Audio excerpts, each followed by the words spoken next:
Assalamualaikum guys, ketemu lagi dan gue Fadil di channel kesayangan kita yaitu Berita Viral Fadil TV. Assalamualaikum warahmatullahi wabarakatuh sahabat Fadil. Kali ini kita mempunyai cerita tentang seorang ibu ataupun istri yang menceraikan suaminya karena tidak bisa menuruti kemauannya. Gimana ceritanya? Saksikan terus sampai habis ya. Alkisah, ada seorang ibu yang amat cantik yang berpakaian indah dan mahal datang kepada seorang psikiater untuk berkonsultasi meminta nasihat.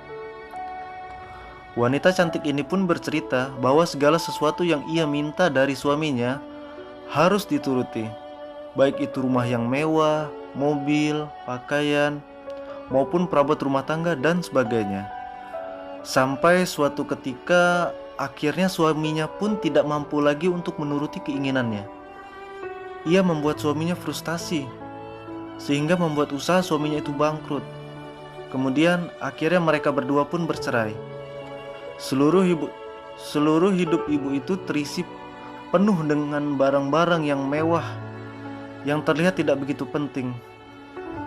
Ibu itu hanya mementingkan ego, keinginan, mempunyai sesuatu karena sebagai pelampiasan rasa penasarannya saja atas barang-barang tersebut. Bahkan sebetulnya sama sekali tidak ada urgensinya untuk memilikinya. Psikiater itu berkata, "Saya ingin agar Anda menemui ibu-ibu pembersih yang ada di kantor ini dan mintalah ia bercerita bagaimana ia menemukan kebahagiaan dalam hidupnya." Setelah ibu itu jalan keluar dan menemui ibu-ibu tukang bersih-bersih itu pun bercerita kepadanya. Kemudian ibu itu bercerita bahwa suaminya telah meninggal karena radang paru-paru. 3 bulan kemudian, satu-satunya anak lelakinya pun meninggal karena kecelakaan lalu lintas. Saya tidak punya apa-apa lagi. Saya berjalan dalam kegelapan. Saya tidak bisa tidur.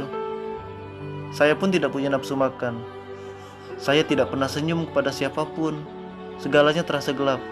Sempat saya merasa sendirian dan hanya hidup sebatang kara, kata ibu-ibu tukang pembersih di kantor itu. Kemudian dia melanjutkan bercerita, "Pada suatu malam seekor kucing kurus mengikuti saya masuk rumah. Entah bagaimana saya merasa iba kepadanya. Ia kedinginan dan saya beri dia makan seadanya dan susu. Kucing itu pun kemudian tertidur pulas, dan di saat kucing itu terbangun, ia mulai menempelkan badannya dan menggosok-gosokkan badannya pada kaki saya. Pada saat itu saya pertama kali mulai tersenyum lagi. Lalu saya merenung, jika membantu seekor kucing kecil saja dapat membuatku tersenyum, mungkin dengan mengerjakan sesuatu bagi orang lain dapat membuatku bahagia. Maka pada hari berikutnya saya coba membuat kue. Dengan demikian dapat membuat saya bahagia. Saya bahagia dengan melihat orang lain bahagia." Ibu itu pun menangis. Ia membuat banyak uang yang bisa digunakan untuk membeli apa saja, tetapi ia telah kehilangan apa saja yang tidak bisa dibeli dengan uang. Kemudian ia memutuskan, "Saya akan berusaha untuk membuat orang lain bahagia. Jangan sampai seperti boneka pandir, seperti yang saya alami ini." Dari cerita di atas, insight story yang dapat kita ambil adalah Ibu kaya itu telah menjelaskan bahwa ia mempunyai banyak uang yang bisa digunakan untuk membeli apa saja. Tapi ia juga telah kehilangan apa saja yang tidak bisa dibeli dengan uang, yaitu kebahagiaan. Harta dan tahta tidak dapat menjamin kebahagiaan seseorang.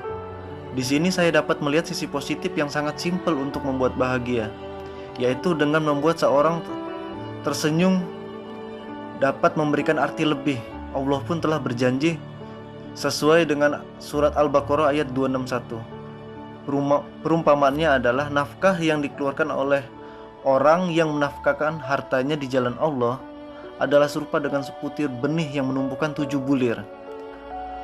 Pada tiap-tiap bulirnya akan mendapatkan 100 bulir kebaikan atau pahala. Allah akan melipat gandakan ganjaran bagi siapa yang dia kehendaki.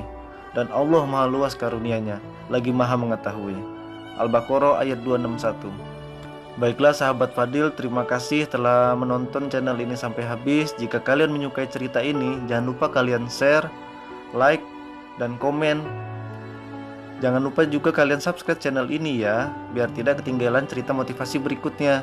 Wassalamualaikum warahmatullahi wabarakatuh. Salam sukses buat kita semua.